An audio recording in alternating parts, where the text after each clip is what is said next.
Bismillahirrahmanirrahim. Assalamualaikum warahmatullahi wabarakatuh. Innal hamdalillah nahmaduhu wa nasta'inuhu wa nastaghfiruh wa natubu ilaihi wa nastahdihi wa na'udzu billahi min shururi anfusina wa min sayyiati a'malina. May yahdihillahu fahuwal muhtadi wa may yudlilhu falan tajida lahu waliyyan mursyida. Allahumma la sahla illa ma ja'altahu sahla wa anta taj'alul hazna idza syi'ta sahla. Allahumma anfa'na ma'alamtana wa alimna ma yanfa'una. Allahumma zidna ilma. Kaum muslimin dan muslimat rahimani wa rahimakumullah, di kesempatan kajian yang sangat baik ini saya akan coba untuk mengkaji terkait dengan laki-laki pemimpin bagi wanita. Kaum muslimin rahimani wa rahimakumullah, di mana dalam rumah tangga kita pahami bersama bahwa laki-laki adalah sebagai pemimpin bagi seorang wanita. Kita mendapati firman Allah Subhanahu wa taala yang Allah sebutkan dalam surat An-Nisa ayat yang ke-34.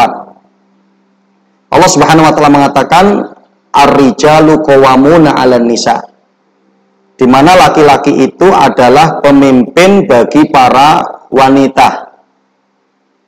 Ya. Nah, di mana bahwa karena laki-laki akan menjadi pemimpin bagi wanita, bagaimana seorang laki-laki itu harus melayakkan diri mereka menjadi orang-orang yang soleh, menjadi orang-orang yang baik, sehingga para wanita itu mereka siap untuk dipimpin, ya, untuk mengikuti, untuk mematuhi, ya. Perkara yang kadang menakutkan bagi seorang wanita, mengkhawatirkan bagi seorang wanita adalah ketika mereka memiliki suami yang ternyata suaminya tidak bisa menjadi pemimpin bagi dirinya, ya. Yang insya Allah nanti terkait dengan ya karakter laki-laki soleh, insya Allah akan kita sebutkan di segmen tersendiri. Ya, tapi kali ini kita akan coba mengkaji terkait dengan bahwa laki-laki itu adalah sebagai pemimpin bagi seorang wanita, dan ini untuk diyakini oleh para laki-laki dan juga untuk diyakini oleh para wanita. Kita mendapati firman Allah yang tadi sudah kita sebutkan, diantaranya sebagian ayatnya dalam surat An-Nisa 34, ar-rijalu qawwamuna 'alan nisa bima faddalallahu ba'dahum 'ala ba'din wa bima anfaqu min amwalihim fasolihatu qanitatun hafidhatun lil ghaibi bima hafidallah. Jadi di mana Allah mengatakan pada ayat ini laki-laki itu adalah pemimpin bagi para wanita. Bima faddalallahu ba'dahum 'ala ba'din, di mana Allah sudah memberikan keutamaan antara satu dengan yang lain. Artinya di mana Allah berikan keutamaan yang lebih bagi para laki-laki sehingga mereka layak untuk memimpin wanita. Wa bima anfaqu min amwalihim, dan karena di mana apa? Mereka telah menginfakkan daripada harta mereka kepada para istri mereka. Fasolihatu qanitatun, dan mereka wanita-wanita yang solihah adalah wanita-wanita yang tunduk, wanita-wanita yang taat, hafidhatun, yang mau menjaga lil ghaibi bima hafidallah. Ya, dalam kondisi ketika ketidakberadaan suami, dia akan jaga dirinya dari apa-apa yang telah Allah jaga untuk mereka. Ya. Yang karenanya kaum muslimin rahimakumullah, bahwa ar-rijal di sini artinya adalah pemimpin, pengatur, ketua. Maka kita bisa melihat dalam tafsir Imam Ibnu Katsir di mana beliau mengatakan ar-rijalu qawwamuna 'alan nisa, ay ar-rijalu qayyimun 'alal mar'ati.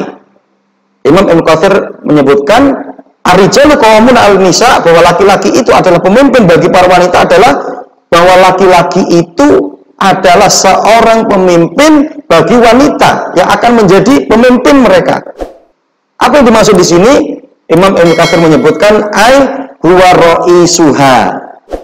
Jadi yang dimaksud bahwa laki-laki, seorang suami itu pemimpin bagi istrinya adalah suami itu sebagai rois, kepala, sebagai pemimpin, wakabiruha, dan tetuanya, tetua. Jadi di mana suami itu adalah yang dituakan ya oleh istrinya. Ya. Maka bagi seorang laki-laki bagaimana dia untuk memosisikan bahwa dia adalah tetua untuk ya istrinya. Wal hakim 'alaiha, dan menjadi hakim yang bijaksana untuk istrinya. Wa mu'addibuha, dan yang memberikan pendidikan untuk istrinya. Idza wajad, ketika di mana istri itu akan nyeleweng, ketika istri itu akan menyimpang. Ya. Nah, jadi artinya kaum subhanallahi bahwa laki-laki itu adalah sebagai pemimpin ya bagi seorang wanita.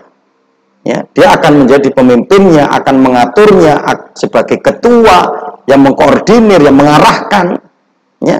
Dan kita mendapati bahwa wanita itu adalah siap untuk dipimpin. Ya. Kenapa? Wanita itu sebagai solihatun, qonitatun, hafidhatun. Ya, bahwa yang dimaksud disebutkan dalam tafsir Imam Al-Baghawi, fasolihatu qonitatun artinya adalah muti'at. Ya, mereka adalah orang-orang yang siap untuk taat kepada suami mereka. Dan di mana bahwa wanita itu adalah ya hafidhatun lil ghaib.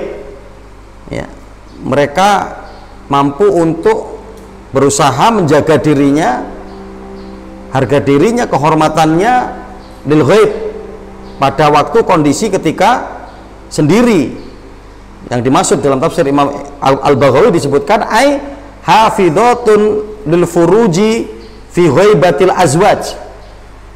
Bagaimana mereka mampu untuk menjaga kemaluan mereka dari yang diharamkan oleh Allah Subhanahu wa taala ketika suami mereka tidak ada di rumah. Ya. Wakilah, dan ada juga yang mengatakan hafidhatun li sirrihim. Bagaimana wanita yang solihah itu ya dia akan menjaga dari perkara-perkara yang gaib pada waktu ketika suaminya tidak ada, artinya adalah menjaga rahasia suaminya. Ya.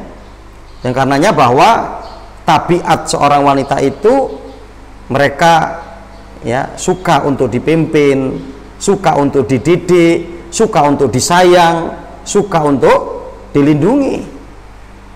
Ya.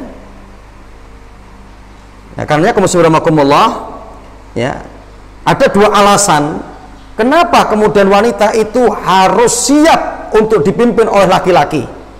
Yang pertama, kalau kita melihat pada ayat surat An-Nisa ayat yang ke-34, ya, sebabnya karena dua. Yang pertama adalah bima fadalallahu ba'dhum ala ba'din.